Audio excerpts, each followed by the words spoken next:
Owen McManaman. We had practiced against them 3 times. We lost all 3 times. With penalty shootout. So now he's like this. Okay, he's on his 13th cigarette, old Smoking Joe. He says, right, let's go through the order. Phil Neal first, Stevie Nicol second, Souness third, Rashid fourth, Dalglish fifth. To which Kenny says, excuse me, good boss, in the 86th minute you substituted me. Wow, he's got 2 fags going on. He said, who came on for you? He looks around, there's the fella lying on the bed on his back, feet in the air, physio, Michael Robbins. 8 minutes you've come on and you got cramp. He looks around, he says, hey, where's Lawrence and Hansen? He turns around, there's the 2 of them on the halfway line waving at our fans. Sammy Lee, where's Sammy? Sammy? And I'm Sammy. You know when you played a game of 120 minutes, the grass grows a little higher, Sammy's trying to... In the end, there were 2 of us like this. He's looked at me, he looks at Alan Kennedy, and he goes, Bruce, you take the 5th penalty. Well, it never happened like that. There goes the coin, comes down, boom. Liverpool in the Roma end. Phil Neal is tying his bootlaces. So Stevie Nicol grabs the ball and goes and walks into the area. Phil Neal goes, boss, it should be me. Let's run with it. Stevie Nicol is one that's got not a lot of marbles upstairs. It's not the full shilling. He's got size 13 feet, biggest in our dressing room, but he tries to squeeze them into size 11s. Now I'm going to tell you a little story. His boot boy was a chap called, I don't know, Bobby. So Billy Stewart, his boot boy, goalkeeper. And before that final, he had changed his boot contract from high-tech to Puma.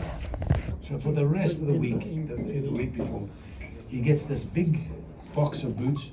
He's trying to get his match boots out, so he gets it and match boots, great. Takes the old bloody laces out, puts his foot in it, and he goes, Jesus, my God, these boots are too tight. Billy comes rushing in, he says, what's the matter? He says, I want you to wear these boots this week. In the shower, out of the shower, in the bath, take them home, wear them as slippers. I want them big for the cup final. So, takes his foot out, gives it to Billy. Billy looks at the boot, he says, that's a nice boot. Puts his hand in, takes out the paper, and then puts his foot in. That's why I said he's not got no marbles. But now he's in the box. He's put the ball down. He's like that. We used to call him shovel foot. And what did he do? Shovel foots the ball straight over the ball. Uh-oh. I didn't have to look up when I was going to walk into the goal. I could smell the cigarette. So Smoking Joe says to me, listen, son, myself and the coaches, the captain and the team, the chairman and the directors, the wives and the girlfriends, and the 20,000 fans that have come from Liverpool are not going to blame you. Oh, jeez. If you can't stop a ball from 12 yards. I'm thinking, geez, I've heard the blame mood. Oh, no, you said not. Oh, thanks, Gaffer. As I walked away, he said, but try and put them off. Now that stuck in my head. So the first penalty, I went in there and I went, sure, what does he mean? As a goalkeeping coach, you tell your goalkeepers, if you get into penalty shootout, your first penalty, stay where you are. Don't go anywhere. Because that ball's just going to come around you. He's just as nervous as you are, and he's going to try and hit the target. I didn't listen. I went right, the ball came straight down the middle, clipped my fingers and went in the back of the net. And I'm going to myself, you stupid bastard. Well, Phil Neal now has finished tying his bootlaces, puts the ball down, slots it in. Then comes Bruno Conti, that little Italian winger. He picked the ball here, and he's like this. And you can almost hear him singing to himself, I'm Bruno Conte. I crossed the ball for Pruzzo to score. Now I'm going to score a penalty. So as he's dancing, I get into I go like this. And he stops dancing, he looks at me, okay. Gets to the spot, puts the ball down. I went to the spot again on the line and I looked at him. I went like this. And I did it again. Well, from 2 steps behind the ball, he goes and blasts the ball straight over the bar. And that's when I thought, hey, it might work. Next penalty taker was Sunes, puts the ball in the top corner. If they had 2 goalkeepers there, nobody would have saved it. Ladies and gentlemen, I couldn't get in the goal quick enough for the next penalty. Come on, oh, Rigoletti, come on. I've been watching you for 2 days take penalties in the stadium. Come on now. Ooh, make my day. He came and kicked the ball. I went, boom, top corner. I looked over, they went in the other side. And then when I got up and I looked at the stadium, I realized that 2 days ago I was watching him from the other side of the stadium. Well, Rashi gets the ball, puts the ball down, goes bang, puts it in.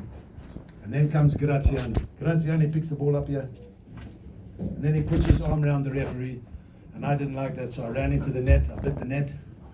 Leave him alone, you can't touch him, ungentlemanly conduct. Well, now he's walking like this, with his arm around the referee, and he's walking like this, as if he was marching. But Italians don't march that way, they march this way. Second World War. So I ran and bit the side, and I said, you can't touch it. Eventually he comes to the spot, leads the referee, he looks at me, because I was on the right hand side. He kisses the ball, puts it down, and then he goes and crosses himself. And that's when I came in like this.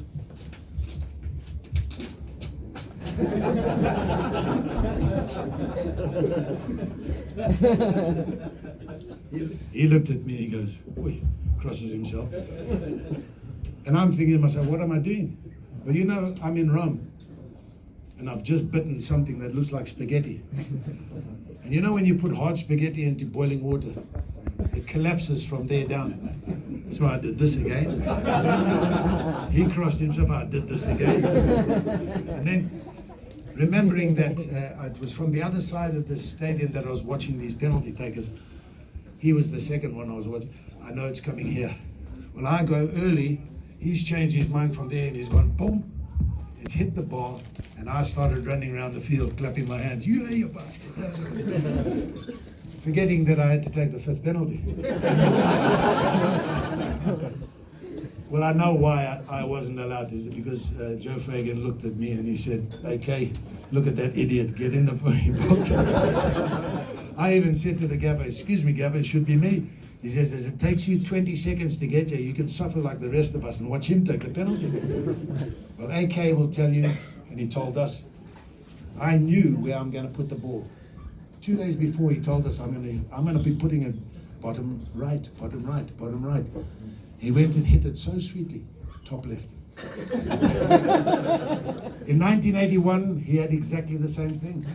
Running down the wing, the ball hit him on the shoulder, went into the box. There was only one place that he could have put it, bottom right, bottom right, bottom right. What did he do? He had a top left there as well. For me, Alan Kennedy is the only man that's had 2 mistakes at shooting at goal, but he's won us 2 European Cups.